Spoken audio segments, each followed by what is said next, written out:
안녕하십니까. 사랑의 집 가정문화연구원 이사장 주수일입니다. 오늘은 가정문화라는 것이 무엇이고 어떻게 형성되어 우리들의 행복에 어떠한 영향을 주는가 하는 것에 대하여 한번 말씀을 드리겠습니다. 어떤 사회의 문화는 우연히 형성되는 것이 아닙니다. 그 문화를 형성하고 있는 사람들의 공통적인 가치관에 의해서 또 오랜 세월 동안에 걸쳐서 형성이 되는 것입니다. 그런데 이 가치관을 세워주는 것이 바로 신앙이고 믿음입니다. 우리들이 어떤 신앙을 가지게 되면 생각과 가치관이 바뀝니다. 그래서 그것이 행동으로 옮겨지고 이 행동이 계속 반복되다 보면 그것이 습관이 되고 그 습관으로 오랫동안 살다가 보면 내가 그것을 좋아하게 되어 내 성품이 되고 또 나의 성품과 너의 성품이 다 이렇게 변하면 그것이 바로 우리의 문화가 되는 것입니다. 지난주에는 하나님의 가정과 인간의 가정에 대해서 말씀을 드렸습니다.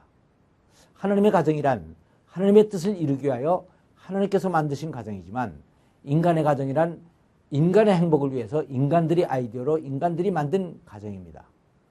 그런데 이 두 가지의 가정은 가정이 만들어진 그 목적이 다르고 운영의 원리가 다르기 때문에 그 안에서 형성되는 문화와 또 그것에서 누리게 되는 행복의 수준까지도 다 다르게 되는 것입니다. 인간의 가정 운영의 원리는 결국 자신의 행복을 위하여 자신의 욕망을 채우는 것입니다. 그러니까 이 욕망을 채우기 위하여 배우자를 길들이고 지배하려고 합니다. 그래서 부모들이 결혼하는 자녀들에게 아내를 다홍치마 때 잘 잡으라고 하고 남편은 신혼 때 잘 길들여야 된다고 말들을 합니다. 그러니까 이런 가정에서는 결국 주도권 다툼을 위한 갈등이 나올 수밖에 없고 어느 한쪽이 만일 지면 그 사람은 패자가 되어서 불행해지고 나머지 한쪽은 일단 행복해지기는 하겠지만 그 행복은 쾌락이나 재미나 편리함을 주는 수준 낮은 행복에 불과할 뿐입니다. 그러나 하나님의 가정은 다릅니다. 가정을 이루는 목적 자체가 하나님의 뜻인 하나됨을 이루는 것이 되니까 그 운영 원리도 배우자와 사랑을 나누기 위한 희생과 봉사와 섬김이 되는 것입니다. 그래서 배우자가 먼저 행복해집니다. 그러면 나는 그 행복한 것을 보면서 더 큰 보람과 기쁨을 얻게 되는데 이것이 바로 수준 높은 행복입니다. 그래서 인간의 가정에서는 상대를 굴복시키고 이용하기 위한 문화가 발달하지만 하나님의 가정에서는 사랑과 희생과 봉사를 하는 문화가 계속 발달하게 됩니다. 게르 체프만의 5가지 사랑의 언어라는 책을 보면 사랑의 언어를 대충 다음에 5가지로 분류하고 있습니다. 첫째가 인정하는 말, 둘째가 같이 하는 시간, 셋째가 피부적인 접촉, 넷째가 선물, 다섯째가 봉사 등입니다. 그런데 이것은 사람에 따라서 그 느껴지는 강도에 많은 차이들이 있습니다. 그래서 우리들이 수준 높은 행복을 누리기 위해서는 부부간에 배우자가 어느 것을 더 좋아하는가 하는 것들을 잘 파악해서 그것을 채워주는 것이 필요합니다. 이것이 바로 가정문화의 개발인 것입니다. 그런데 남자들은 대체적으로 인정하는 말들을 좋아합니다.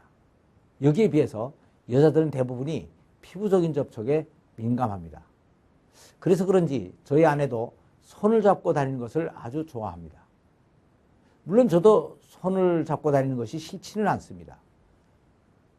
그래서 옛날에 한참 연애할 때는 열심히 손을 잡고 다녔습니다. 그러나 나이가 좀 든 지금은 남의 눈들을 의식해서 그런지 좀 상가하는 편입니다.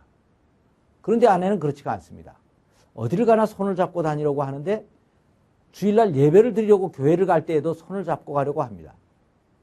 그래서 한 번은 제가 아내에게 여보, 교회 앞에서는 그렇게 손을 잡지 말고 팔짱만 끼고 가지 하고 제안을 했습니다. 그랬더니 아내는 당신은 나하고 손잡고 다니는 게 그렇게 부끄러워요? 하고 항의를 하는 것이었습니다. 그래서 저는 아니 부끄러울 것까지는 없지만 우리가 지금 한참 연애 때도 아닌데 이 나이에 손을 잡고 다니면 교인들이 어떻게 보겠어? 하고 변명을 했습니다. 그랬더니 아내는 연애하는 젊은 애들이 손을 잡고 다니는 것보다 오히려 나이가 지긋한 우리 같은 부부가 손을 잡고 다니는 것이 남들 보기에도 훨씬 더 보기가 좋을 거예요 하고 반박을 하는 것이었습니다. 그러나 저는 어쨌든 누가 뭐래도 60이 다 된 부부가 교회에서 예배를 드리러 가면서까지 손을 잡고 가는 것은 아직 우리나라의 문화가 아니라고 생각을 했었습니다. 그러나 이제는 좀 변했습니다. 그런 데는 그럴 만한 이유가 있었습니다. 저는 그동안 10년이 넘도록 교회에서 가정사역 담당 장로로 있으면서 하나님의 가정훈련학교를 54회나 졸업을 시켰습니다. 그래서 3,000명이 넘는 학생들이 수료를 하게 됐고 그들에게 사랑을 표현할 때까지는 사랑이 아니고 또 이 표현은 상대방이 느낄 때까지는 표현이 아니라고 사랑의 표현에 대해서 늘 강조를 해왔습니다. 그래서 이젠 저희 부부가 교회 앞에서 손을 잡고 가면 교인들이 저희들을 보고 아, 장로님 부부는 역시 다르네요. 참 보기가 좋아요. 하면서 인사를 하는 것입니다. 그러니까 이젠 제가 손을 잡고 다니는 것이 주책이 아니고 오히려 사람들에게 사랑의 표현에 대한 도전을 주는 아주 모범적인 행위가 된 것입니다. 그리고 가정훈련학교의 교육 과정에서는 성도들 간의 사랑의 표현을 더 적극적으로 하기 위해서 허깅을 많이 연습을 시켰습니다. 그러다 보니 교인들이 학교를 졸업한 후에도 교회에서 만나서 아주 자연스럽게 허깅을 합니다.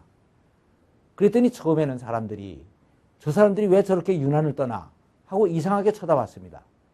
그런데 이제는 가정학교를 졸업한 사람들이 많다 보니까 이런 인사법이 일반 교인들에게까지 퍼져나가서 교회의 분위기가 한결 밝아지게 됐습니다.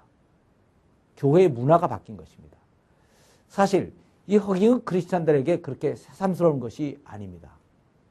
창세기 33장에 보면 야곱이 고향으로 돌아오니 에서가 달려와서 그를 맞아 목을 어긋맞기고 안고 우니라 하는 말이 있고 또 창세기 45장에는 요셉이 애굽의 총리가 된 후에 형들을 만나서 서로 목을 얼싸안고 우니라 하는 말이 있는데 이것이 바로 허깅의 유래인 것입니다.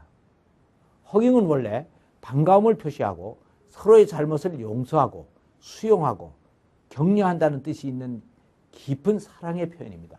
그래서 오늘날에도 국가의 원수들 간 정상회담을 할 때 보면 허깅을 많이 합니다.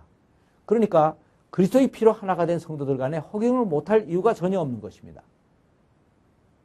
그런데 우리들은 그동안 사랑의 표현에 그렇게 인색했던 문화에서 살아왔습니다. 그래서 많은 사람들이 신앙을 단순히 교회에서 예배를 드리는 것이라고 생각을 하거나 구원은 죽은 다음에 천당에 가는 것이라고 단순히 생각들을 해왔습니다. 그런데 요한복음 10장 10절을 보면 예수님께서는 우리들에게 풍성한 삶을 주러 오셨다고 말씀을 하고 있습니다. 그래서 신앙은 이러한 종교 행위에만 그치지 말고 바로 이러한 가정의 문화까지도 확산이 돼야 되는 것입니다. 그래야 이 풍성한 삶은 죽은 다음 천당 가서만 누리는 것이 아니고 우리들이 가정에서 그리스도를 믿는 그 순간에서부터 바로 시작이 되는 것입니다. 감사합니다.